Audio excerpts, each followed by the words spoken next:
All right, one of the things I wanted to give you if you're meeting with a committee, when it starts getting serious, first of all, I would say that you are not obligated to deal with only one committee at a time until they ask for that or until it gets really, really serious. And you should assume that you are not the only one they're dealing with until they tell you that. And frankly, committees, they are like anybody else. They sort of like to hedge their bets, and they are frequently dealing with more than one guy at a time. I know of one very, very significant church in the Southern Baptist Convention they were stringing along two major candidates at the same time, both of them unbeknownst to the other, and both of them had already informed their staffs and everything. And then at the last week, they told one of them, we're going a different route, and that very Sunday presented the other candidate. So I would tell you, it's not wrong for you to ask them at some point. Now, I would just like to know, for my own satisfaction, am I the only candidate you're dealing with? And if you put them on the spot, they have to tell you. But by the same token, if you put several resumes out there, let me warn you, this will happen. You'll be dealing with Church A, and you'll be fairly far along in the process, and guess what? Church B, with a capital B, very, very attractive church, bigger church, more higher paying church, will get involved in the process when you're in the end stages with A. That will happen, and it's sort of a test of your integrity. So I would tell you, don't ever make promises that you cannot or will not keep, and don't ever be dishonest. So if you tell a church that you're in an exclusive commitment with them to find God's will with just them, then don't let anything else enter the situation until that's settled. It's just, to me, that's a lack of integrity. Once you say it, I'm in it, and stay in it, and don't entertain anything else. Now, you're not obligated to do that from the beginning, but once you do say it, it has to be true, and you will be tested in that. You will be tested in that. I can't emphasize that enough. This will happen, but if your integrity's on the line, there's no choice to make here. Jesus already made that choice for you, and you follow through with the church that you have sort of given a commitment to follow through with. And just trust the Lord in that. But once you're in an exclusive relationship with them, you're their only candidate, they're the only church you're looking at, then you've got to see that through. Now, when they have meetings with you, they'll ask all their questions. There will come at some point at which they will say, do you have any questions for us? Now remember, what I've told you is that you are the professional, they're not. So your questions, frankly, should be better than theirs, because you know what to ask in a way that they don't. Now, I will say that their questions to you will reveal the history of their church. Every church has a pendular swing from their last pastor. The last guy they had, even if they loved him dearly, he's still not the guy they want. They'll want somebody different. I think we had that. And we know we can't have that. That guy was one of a kind. We want something else. And they'll swing the other way. So they had a guy, now I don't like this characterization, but if they had a guy who was more of a pastor, more of a people person, less of a pulpiteer, the next guy they get, he'll be the pulpiteer, maybe not so much of a pastor. And they'll swing between this. One guy that was real visionary and leader, but he was sort of a strong leader, maybe a little autocratic. The next guy they get, he'll be more consensus builder, because they'll say, we had that, we don't want that. And the questions they ask you will reveal that. Whatever they're reacting against, whatever they're pushing back against, those are the questions that will come out to you. And they'll say things like, they'll usually put it with a little tag question at the end. Now, you don't do such and such, do you? How do you feel about? And they'll ask something that's so off the wall, and so out of, just like not things that churches typically ask. Well, that tells you that issue came up. That was, how many weeks vacation do you expect to have? And would you take vacation that the church didn't give you? I'm like, what? You know, I mean, something like that would, when you hear something so specific, there's a story behind it. Just be aware of it, and you might need to probe it a little bit and ask them, tell me exactly what happened, what you're referring to. When you ask questions, though, after they ask all their questions and you hear that, here's what you want to do. There are several groups of questions you want to ask them. And the key for you in asking questions is that you don't ask the question collectively, but individually. Now, one of the key things that you need to do is whenever you meet face-to-face with that committee is that you learn their names. I can't emphasize that enough. You memorize every name in there. You make that important. At that moment, that's more important than anything. And Bill and Sally and Bob and Ted and Susie, you get it. And you call them by their names. And you learn their names. And you rehearse their names to yourself. And you get it in your mind what their names are. That's so critical. And again, it will distinguish you from the crowd. Anybody else they're talking to probably isn't going to do that. And the fact that you do it, they will talk about it. Trust me on that. They will notice it. They will talk about it.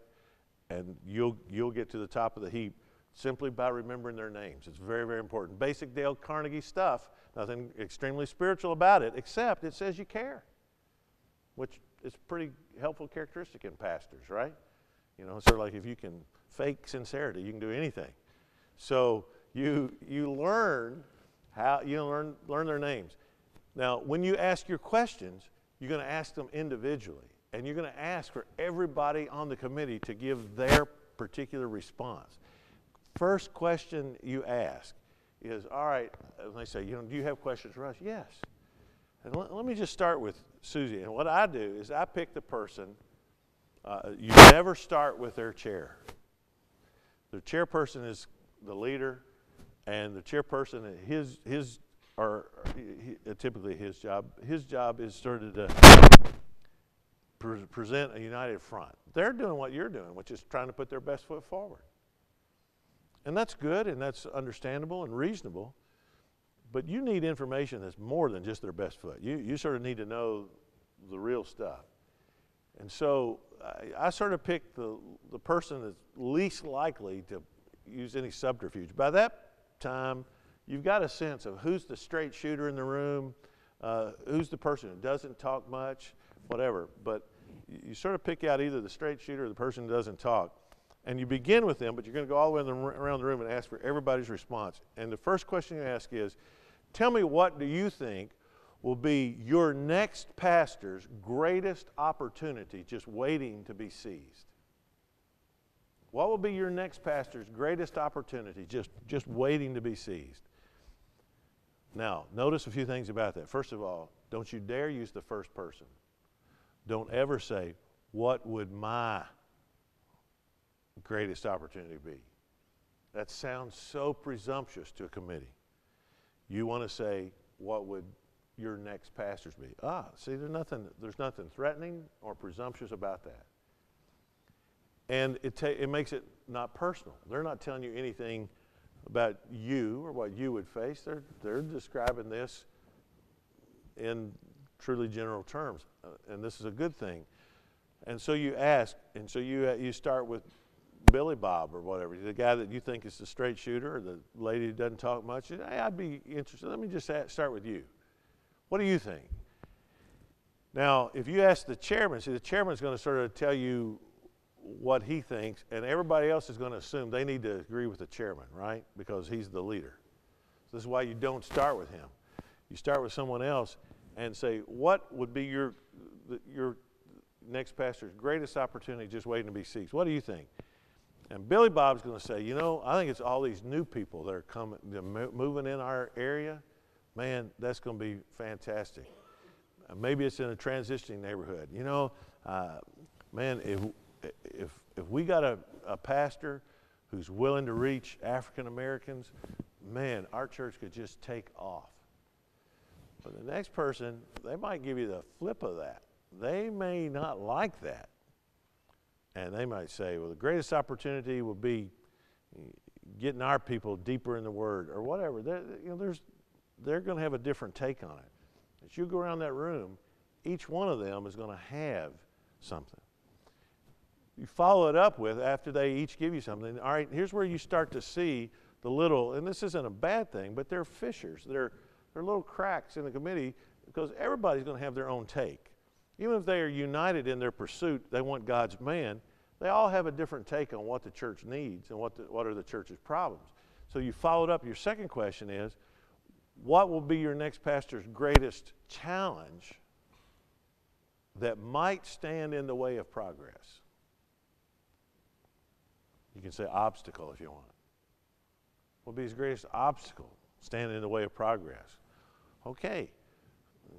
You go around the room again. Each one of them gives you their take on that. You're getting a sense. By the end of this second question, you've really begun to get a sense of their different takes on the church. Now, if they all pretty much have the same answer, that tells you that's significant. I remember when I met with the committee here at Buck Run, following a pastor in the church's history. Buck Run Church will be 200 years old in 2018. And my predecessor, Bob Jackson, was here twice. The first time for 7 years, the second time for 13 years. His 13-year tenure at Buck Run is the longest tenure in the history of the church. Now, exact opposite, the church that I pastored before here, Ashland Avenue, one pastor there for 50, the next pastor there for 23. Their current pastor, they've had 5 pastors. I was number 3, and on the list, I'm 4. I'm right now 4 in list of tenures. I was there just 7 years as pastor. My successor has been there now 10 years, and my second successor, my immediate successor, was there about 3.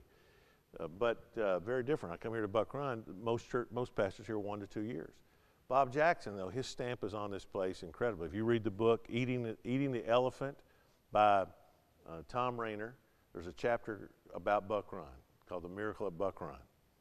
And it's about the incredible growth this church had in the early 90s under Bob Jackson's leadership. It's why they moved from that little chapel across the road to this sanctuary. Just a tremendous time of revival. Here's what was said to me when I asked this question of the committee: what would be your next pastor's greatest challenge that might get in the way of progress? Almost all of them went, that he's not Bob Jackson. And boy, were they telling the truth. First 2 years I was here, don't know how many people said something to me of this order. You know, you're probably the best preacher we've ever had. When it comes to pastoring, you're no Bob Jackson. I heard it a lot. And I learned, by the way, the proper response to that statement is, I aspire to be as good a pastor as Bob Jackson, right? You don't argue with it. You don't get offensive about it. You just go, man, let's pray together right now that I'll be as good a pastor as he was. There's no point in defending that. You just own it and say, yeah, I want to be that too. Agree with them.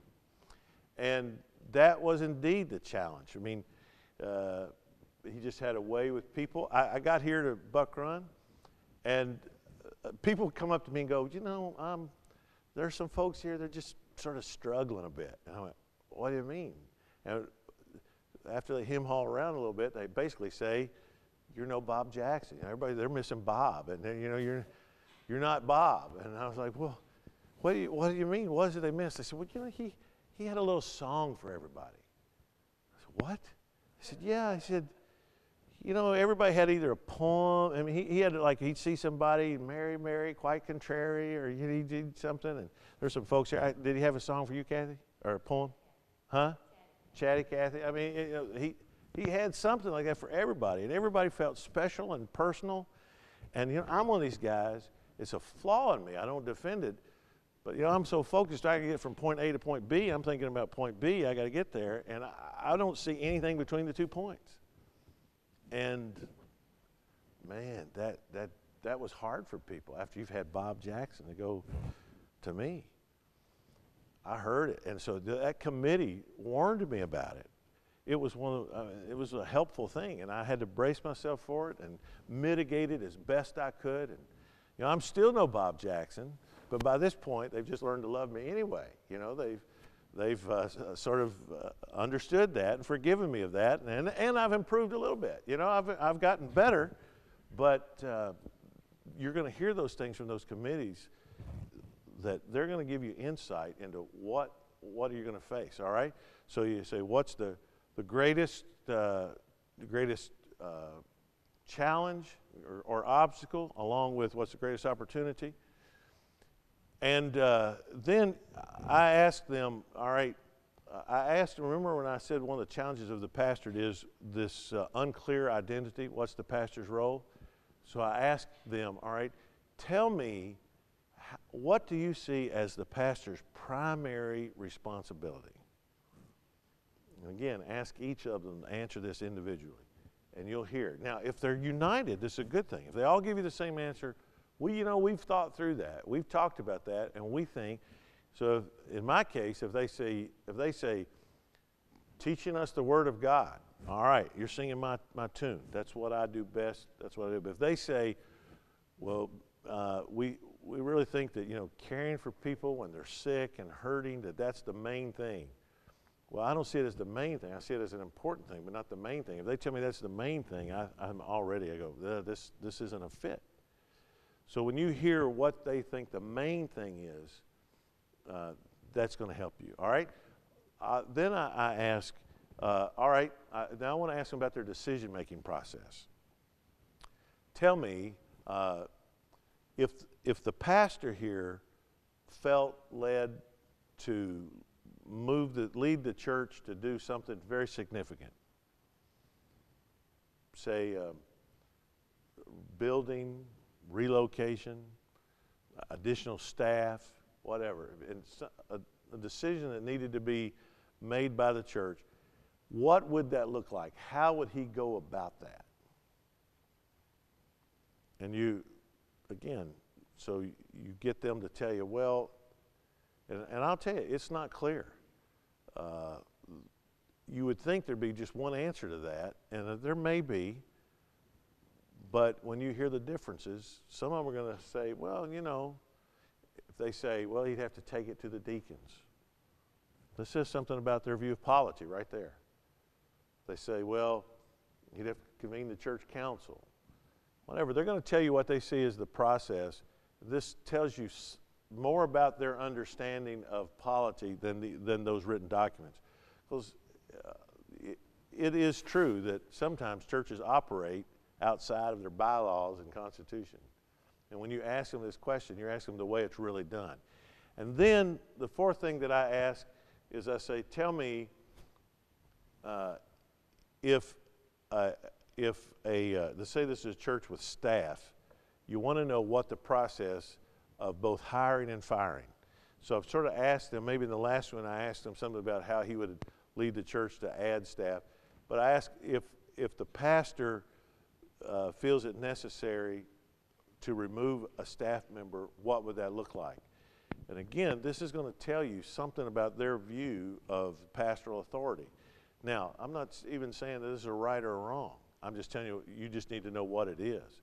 If they say, well, the pastor doesn't have the authority to do that, that's fine. If you know that and you're happy with that and you're okay with that, there's no problem.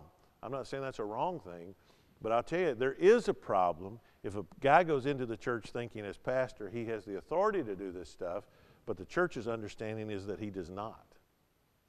That is a problem. So you want to ask them, what would it look like? Let's say the pastor discovers that one of the staff members is having an affair. How would that work? What would be the process? And watch them wrestle with that. And a lot of times, frankly, they'll have a story. There are few churches that have been untouched by this at some point in their history. And they'll tell you, well, here's what happened. And they'll probably tell you the story of whether it was done right or badly. The other thing I asked them, and this one, and I asked them about basically their view of church discipline. Is there any means by which, if there's someone in the church that is living in unrepentant and public sin, is there any means by which they are confronted, called to repentance, and removed from the fellowship if they, in fact, don't repent? Now, their reaction to that might be strong. They might be like, what? That, again, all this tells you something. Your goal here is to get information. Your goal is not to get the job. And you've got to get that clear in your mind. You're not trying to get a job. You're trying to discover the will of God. And you just don't want to go into it blind. Very frankly, you might very well feel led to go to a church that's not on the same page with you about a lot of this stuff. But you still need to know. And you need to know, even if they're in error about some things, what is it you're going to have to teach them? Furthermore, you're going to have to figure out if there are some differences you have that you can live with. I will tell you, I have, and when we get to the ordinances, I'll tell you about a specific little different view that I have of the ordinances than Buck Run historically had. And I just told the committee I can live with that. I asked them, like, my view, we'll talk more about it in baptism, but I have a more restrictive view of baptism than the church has as its policy. And I asked them, I said, will I be free to counsel people that I think you need to be rebaptized, in essence, even though, and as long as I'm honest with them, tell them, no, the church doesn't require this for you to become a member, but I would advise you to do that. I said, will that be a problem? The committee said, no, that wouldn't be a problem. But they said, you know, the church had this fight years ago, and we don't want to have it again. And I said, okay. So we sort of reached an understanding, and I live with it. They allow me to be free in counseling people. Here's what I think you do. And then once I've told them what I think they need to do to be obedient to the Lord, if they do it or they don't do it, it's between them and the Lord. I'm okay with that. My conscience is clear. So the church doesn't have quite as restrictive a view as I do. And you know what? In 10 years, it's not caused an issue. I live with a little bit different view of baptism than I have, and they allow me to be free and counseling people, and we're happy. I chose at the very beginning, I can live with this difference. And they chose they could live with that difference.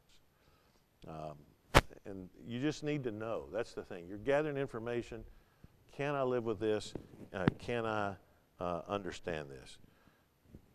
So those are the questions that I ask, and frankly, they will lead to other things, and that's a good thing, but you definitely need to ask them.